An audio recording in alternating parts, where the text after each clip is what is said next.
Graça e paz, pessoal. Glórias ao Senhor, que é bom, é misericordioso, justo. Graças a Ele, né? É para glorificá-lo que esses vídeos estão sendo feitos.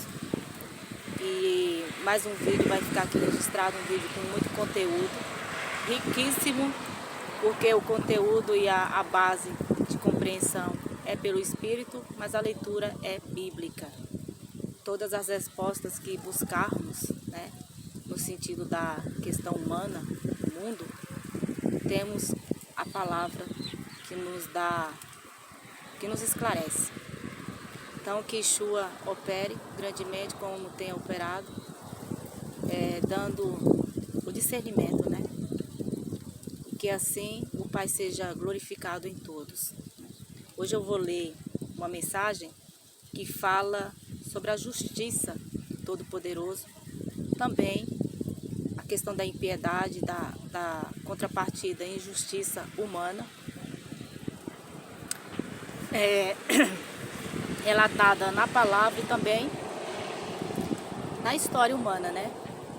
A história humana ela é cheia de relevos, né? Altos e baixos. E eu vou deixar apenas um resumo, porque, como eu disse, o assunto ele é rico em conteúdo. Mas o objetivo aqui é que vocês compreendam um processo que é feito pelo próprio Criador, que está no controle da vida humana. Um processo, embora uns alcançam a plenitude, que é esse novo tempo, o entendimento desse novo tempo, já viver em espírito e em verdade, mas outros encontram presos e outros morrem, né? Não chegam ao amadurecimento no que se refere ao conhecimento da palavra do Senhor, a vida espiritual. Partem cedo, né? Mas o objetivo aqui é mostrar que nas palavras que eu vou ler algumas mensagens, poucos versículos, apenas Romanos, um pouco mais, para mostrar, para deixar aqui registrado um processo que tem ocorrido na humanidade, né? E que seja percebível, né? Se percebam para compreender luz e trevas. Aqui em Romanos 1, a partir do verso 16, eu vou ler do 16 ao 23, que diz: minha conexão não está muito boa, se caso cair, eu vou fazendo outros vídeos, né? E vocês vão assistindo, e aí vai chegar à conclusão, né? Olha só, 16. Não me envergonho do Evangelho, porque é o poder de Deus para a salvação de todo aquele que crê. Primeiro do judeu, depois do grego, porque no Evangelho é revelada a justiça de Deus, uma justiça que do princípio ao fim é pela fé. Como está escrito, o justo viverá pela fé. Portanto, a ira de Deus é revelada dos céus contra toda impiedade e injustiça. A ira de Deus é revelada dos céus contra toda impiedade e injustiça dos homens que suprimem a verdade pela injustiça, pois o que de Deus se pode conhecer é manifesto entre eles, porque Deus lhes manifestou, pois desde a criação do mundo os atributos invisíveis de Deus, seu eterno poder e sua natureza divina têm sido vistos claramente, sendo compreendidos por meio das coisas criadas, de forma que tais homens são indesculpáveis, porque tendo conhecido a Deus, não o glorificaram como Deus, nem lhe renderam graças, mas os seus pensamentos tornaram-se fúteis e o coração insensato deles obscureceu-se. Dizendo-se sábios, tornaram-se loucos e trocaram a glória do Deus imortal por imagens feitas segundo a semelhança do homem mortal, bem como de pássaros, quadrúpedes e répteis. Então, aqui já estou iniciando a leitura em Romanos, que é o novo tempo. ao qual vivemos, graças ao Senhor Yeshua, graças ao Criador, que fez esse plano perfeito de resgate para hoje nos possibilitar acesso, né, ao Espírito, ter o Espírito ministrando em nós, cujo objetivo futuro é, após o juízo, vida eterna, né, através da fé, tudo pela fé. Mas existe um processo de libertação. E quem é liberto e quem não é liberto? Quem é justo, quem é injusto? Aí eis a questão da balança, né? A gente precisa saber em qual lado estamos. E aqui mostra-se a justiça do Pai desde lá de Gênesis, né? Eu vou ler aqui, capítulo 3, vou ler primeiro verso 5 que diz: Deus sabe que no dia em que dele comerem, seus olhos se abrirão e vocês, como Deus, serão conhecedores do bem e do mal. Adão e Eva estão no jardim, supridos de tudo aquilo, das suas necessidades físicas e espiritual. Eles não tinham contato, não tinham acesso às trevas, não tinham conhecimento das coisas ruins, das coisas más. O Senhor, Ele é onisciente, ele sempre teve conhecimento de todas as coisas. Mas o homem, né, e também Eva já nesse processo aqui de queda, não tinham conhecimento das coisas ruins, mas entra no terceiro personagem, que é Satanás, né? Como aqui fala a serpente, não fala Satanás, né?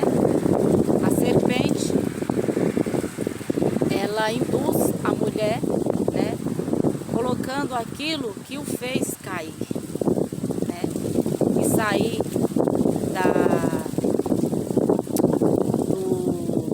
do que ele era encarregado, né, ministrar louvor ao Pai, querubim, né, muito lindo, mas subiu ao coração querer levar o trono ou assentar-se, né, no trono todo-poderoso.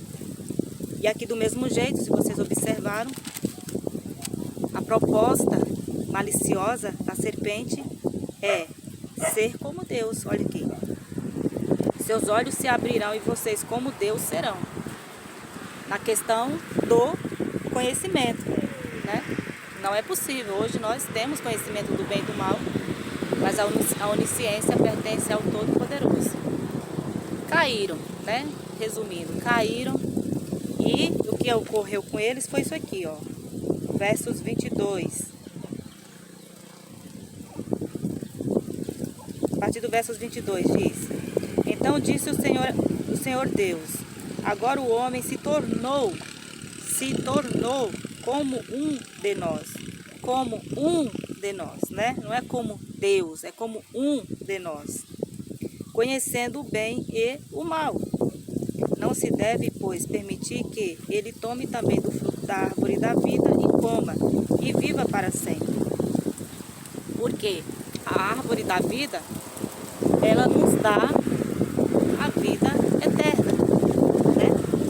Ela nos dá a vida eterna. Isso é pós o juízo. Por enquanto, o que nós temos é a condição na condição de filhos adotados em Yeshua, a renovação da mente para compreender, para discernir e saber automaticamente como nos conduzir nesse tempo de vida. Adão e Eva não tinham contato com trevas. Aqui fica muito claro. Após a queda, né? Após o contato, eles já não podiam mais viver nesse paraíso. Eles já não podiam, é como se tivessem abrindo mão de tudo de bom que eles tinham, inconscientemente, porque eles tinham a inocência, né? E isso não se pode comparar à humanidade. A humanidade hoje, ela tem muito conhecimento. Só um instantinho, gente. Voltando, pessoal. Então, o povo hoje tem o conhecimento do bem e do mal, já nasceu, todo ser humano já nasce no ventre de pecado, como diz orientações para ser conduzido até chegar ao amadurecimento, à renovação da mente e ser ministrado pelo Espírito. Existe um processo. E o Senhor está nesse processo. De que maneira? De que maneira podemos perceber que o Senhor está nesse processo? Olha só o que diz aqui em Gênesis. Quando passou esse tempo aí, esse tempo de... Aqui o pessoal está conversando, está chovendo um pouquinho, mas eu vou continuar, tá?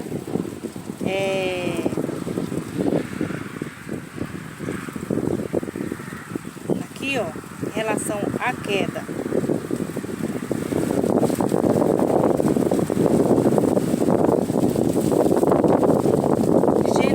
Gênesis 11, a partir do verso 3, diz: disseram uns aos outros, vamos fazer tijolos e queimá-los bem.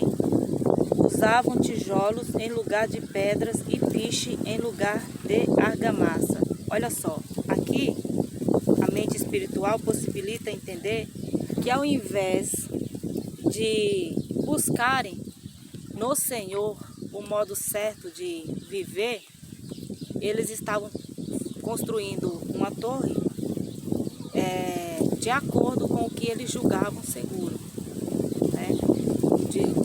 Com coisas que não é seguro para a construção.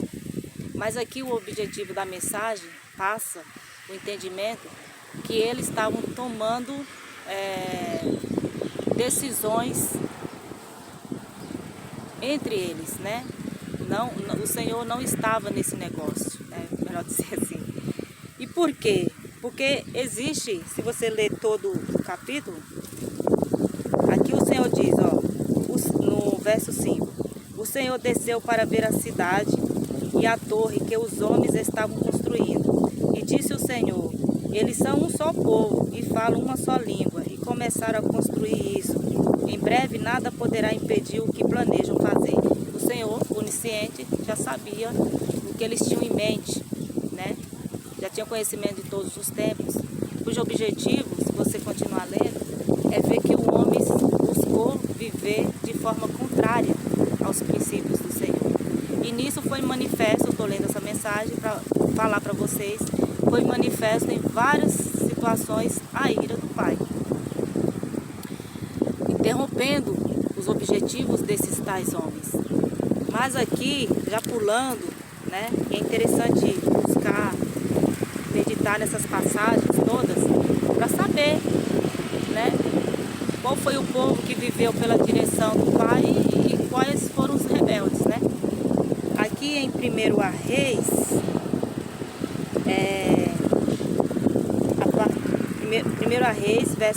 capítulo 16, versos a partir do 21, vai falar do reinado de Omri, que foi um rei obstinado e que fez tudo contrário, né?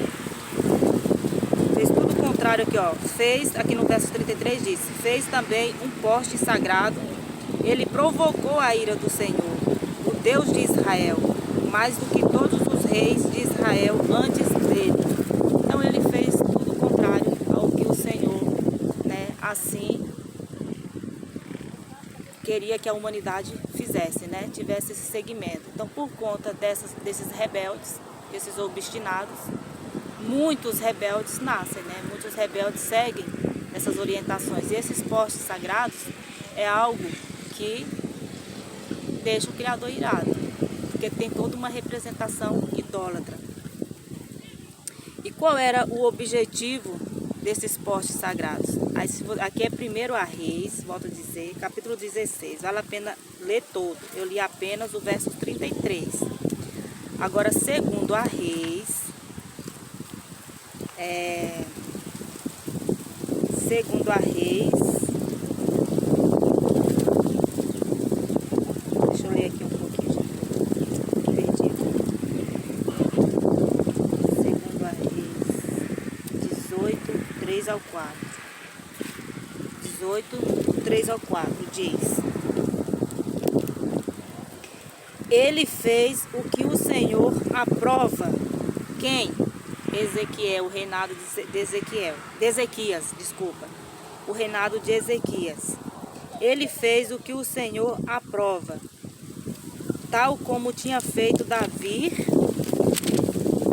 seu predecessor.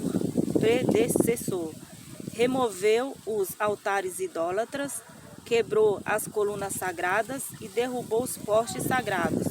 Despedaçou a serpente de bronze que Moisés havia feito, pois até aquela época, os israelitas lhe queimavam incenso. Era chamada Neustá. A Bíblia, nos livros de Reis, vai relatar essa questão da idolatria. E aqui é interessante ler 2 Reis 18, mas aqui voltar um pouquinho em 2 Reis 17, que vai falar também dos deuses, né?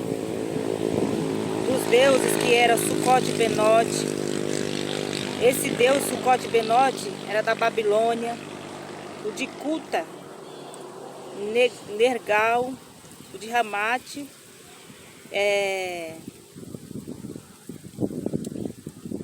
Azima, os aveus Nirbaz e Tartaque, os sefarvitas, queimavam seus filhos em sacrifício. Olha que terrível. Adrameleque e Anameleque. Aqui está escrito no verso 2 Reis 17, versos a partir do 29. Então você vai ver que fala da questão dos deuses, né? Da idolatria. Então o povo de Israel era um povo separado, cujo objetivo era levar a direção sobre uma vida, sobre a direção do Criador para suas gerações. Mas sempre caiu, né? Por conta disso, está aí a consequência até hoje, onde você vê postes levantados, que são monumentos, né? Que tem todo um simbolismo por trás. Não é exaltação ao Criador, até porque o Senhor não pediu para que levantasse ou fizesse coisas, né, semelhantes ao que tem nos céus, nem na terra, nem embaixo, né, nas águas. Não é para fazer, esse é um mandamento, e é um mandamento quebrado. E a afronta é contra o Todo-Poderoso. E por conta disso, eu estou aqui de modo resumido. O meu desejo era fazer um vídeo longo, colocar cada questão, mas que vocês leem, para vocês verem o mundo ao qual a gente vive hoje. A rebeldia, ela ainda está aí, presente, e é muito fácil identificar, de moda esculpida, né? Ela está esculpida, e por trás disso tem todo um simbolismo, tem toda uma idolatria, tem toda uma invocação, onde muitas pessoas são inocentes e não sabem o quanto que isso é danoso, né? Mas os reinos da terra ainda estão sob o poder do maligno, mas o Senhor é que permite todas essas coisas, né? Por conta da ganância do homem, do ego, da relutância de querer permanecer nas trevas e não na luz, na direção. Isso desde Gênesis, quando houve a queda, embora Adão e Eva eram inocentes, mas hoje o homem não é inocente, o homem tem conhecimento do bem e do mal, do que é danoso, do que não é, do que é certo, do que é errado, do que convém segundo a instrução bíblica e o que não convém. Mas existe a relutância, existe a rebeldia, ou outros objetivos, né? Que eles subentendem, que lhes dão poder. Mas esse poder é passageiro, esse reino da terra é passageiro, né? Aqui em Joel, deixa eu ver aqui, Joel 3, diz, Joel 3, sim, naqueles dias e naquele tempo, quando eu restaurar a sorte de Judá e de Jerusalém, novo tempo, o tempo da graça, o tempo já o qual estamos vivendo, reunirei todos os povos e os farei descer ao vale de Josafá, juízo final, por causa da minha herança, Israel, o meu povo, pois o espalharam entre as nações e partiram entre si a minha também ela dá, eu ainda vou explorar ela um dia mais, porque ela é que traz a revelação de qual é a terra que Abraão viu, né? A terra que é maravilhosa, mana leite, mana mel, uma terra produtiva, uma terra cobiçada, cujo tem uma grande concentração desse povo de Israel. O que não falta, gente, é conhecimento extraordinário para vivermos uma vida com graça, de graça, uma vida abençoada, rica, cheia de conteúdo, de conhecimento, de ministração do Espírito. E a luta, eu tô falando, parece que é uma salada, salada fruta, parece que eu tô misturando tudo no liquidificador, mas fica uma vitamina gostosa.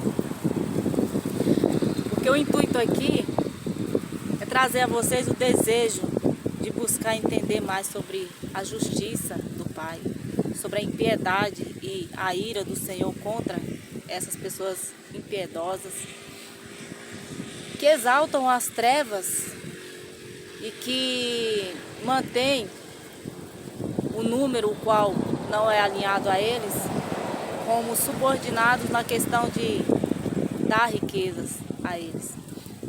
Isso é um assunto gigantesco, mas é maravilhoso. Hoje a internet nos possibilita muito conhecimento também. Porém, a palavra do Senhor é o que nos dá a base dos tempos, desde Gênesis, Apocalipse. E aqui eu estou fazendo um resumo de Adão e Eva que caíram porque foram tentados e caíram na tentação, né? Na sedução, na inocência de que poderia de algum modo se igualar ao Todo-Poderoso. Mas a própria palavra diz que o homem, ele tornou-se como um de nós, não como o Todo-Poderoso. Os céus é gigantesco, né? Não temos conhecimento das coisas, a não ser o que está escrito aqui na Bíblia. Mas o Senhor, ele é poderoso e grande é o poder dele. Mas na inocência de Adão e Eva, foram privados de permanecerem na luz, sendo ministrados. E hoje, trazendo para hoje, esse novo tempo, ao qual diz ali em Joel 3, o Senhor, ele está fazendo a transformação na vida desse renovo. O Senhor está juntando o seu povo. O Senhor está dando a orientação através do Espírito, nesse tempo novo, tempo de graça, no Filho, pela fé, para que possamos crer nas coisas futuras que virão e serão grandiosas. E viver o tempo de aprendizado aqui, segundo a orientação do Espírito, segundo a orientação da palavra dele. E não se alinhar, não se misturar aqueles cujo seu Deus é o seu próprio braço e que são obstinados, cheios de orgulho, mas que têm uma vida, entre aspas, confortável, e fecha aspas, né? Porque esse conforto, esse reinado, esse poder é algo temporário. Comparando, não tem como comparar as promessas do Criador.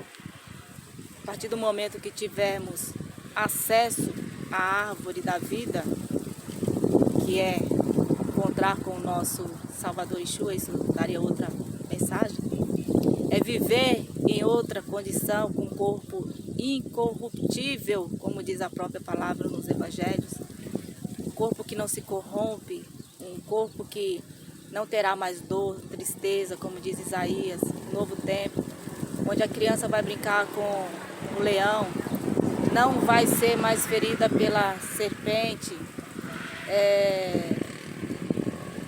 correrão, não se cansarão, né? E não morrerão mais. Por quê? Porque vão estar vivendo numa condição eterna, uma vida eterna. Isso é muito sério. Essa é a melhor notícia. Tudo no Filho, graças a Yeshua ressuscitado. Porém, as trevas, ela trabalha incansavelmente nesse tempo que eles têm, mantendo o véu, né? A própria palavra diz que quando as pessoas leem Moisés, é colocado um véu no olhar delas. Por quê? Porque essas pessoas estão ainda numa condição de práticas, né? de questões ritualísticas, voltado a um culto de práticas, cujo objetivo delas, também na inocência, pode-se colocar assim, muitos são inocentes, não os que as direcionam, mas as pessoas que são direcionadas são como Adão, muitas das vezes como Eva, inocentes. E passam a ter um conhecimento que é danoso, um conhecimento que é misturado, um conhecimento cujo objetivo não é libertar. Por isso que eu estou falando para vocês que é um assunto extenso, mas que envolve a vida cristã, a salvação eterna. É um assunto muito importante que tem que se dar ouvidos.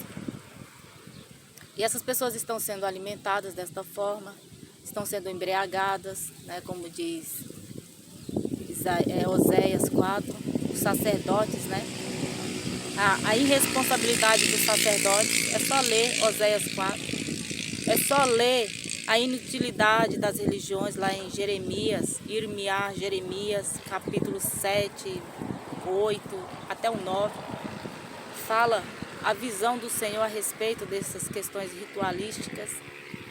Então, as pessoas estão com véu, mas o objetivo do Pai é tirar o véu dos corações tementes, dos corações amorosos, a vida dos aquebrantados de espírito, para chegar a esse renovo, a esse novo tempo, ser ministrado pelo Espírito, compreender a palavra, que ela é uma só, cujo objetivo é levar esse povo à retidão, né?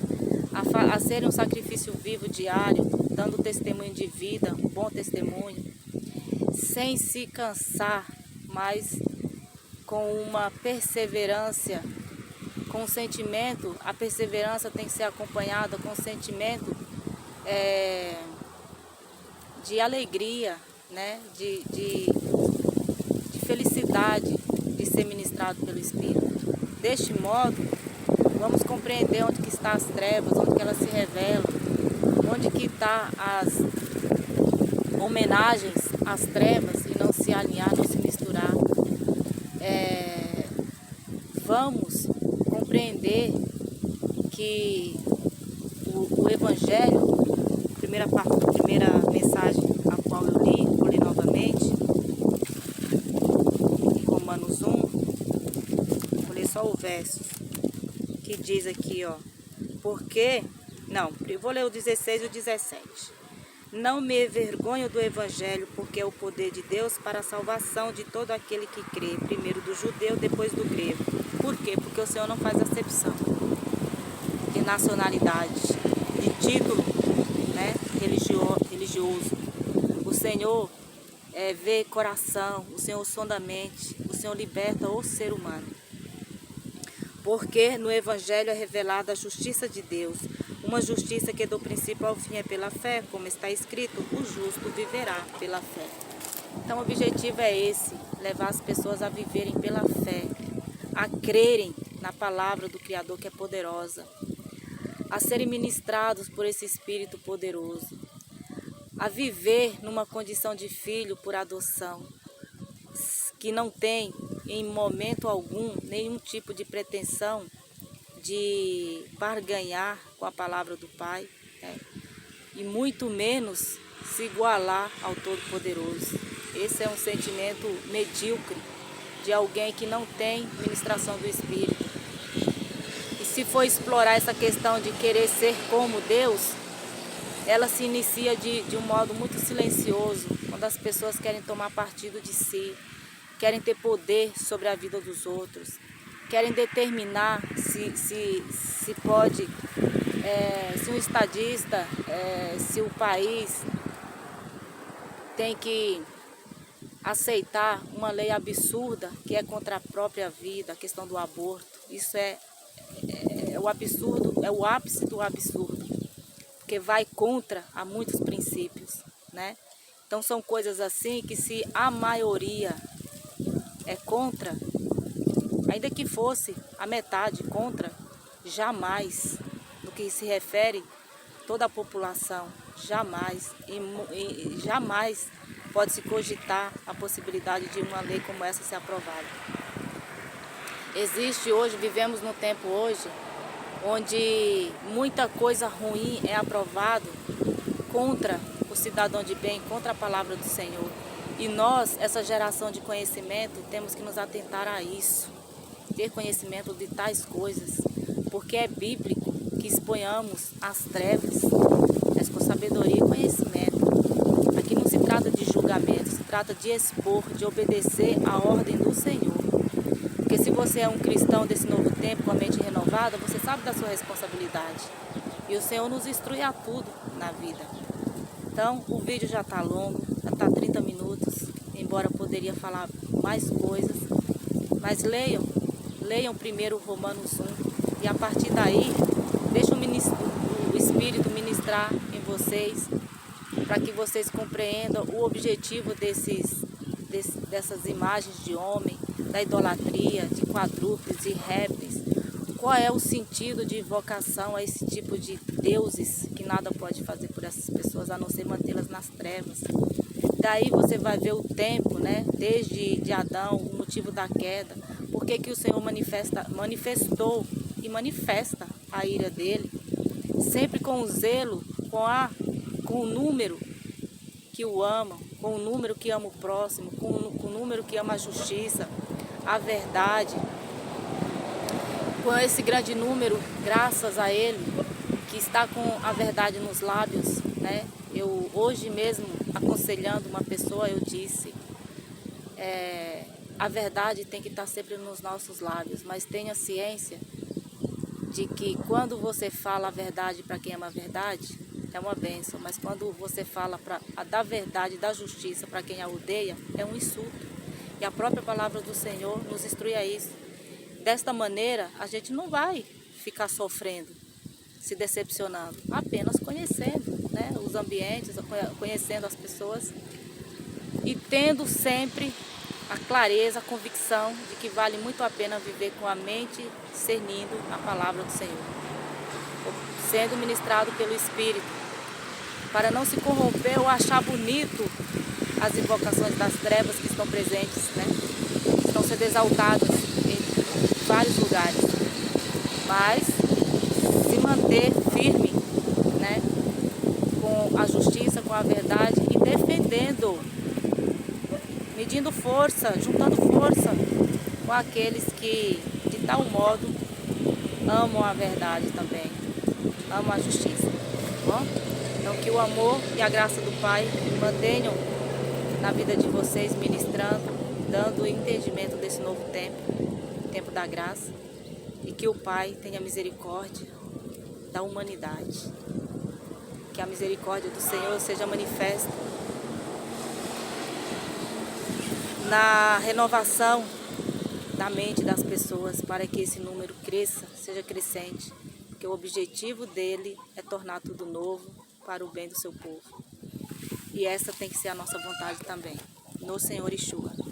Que Ele torne novo todas as coisas, para que possamos viver de modo concreto todas as promessas dele. Então, que a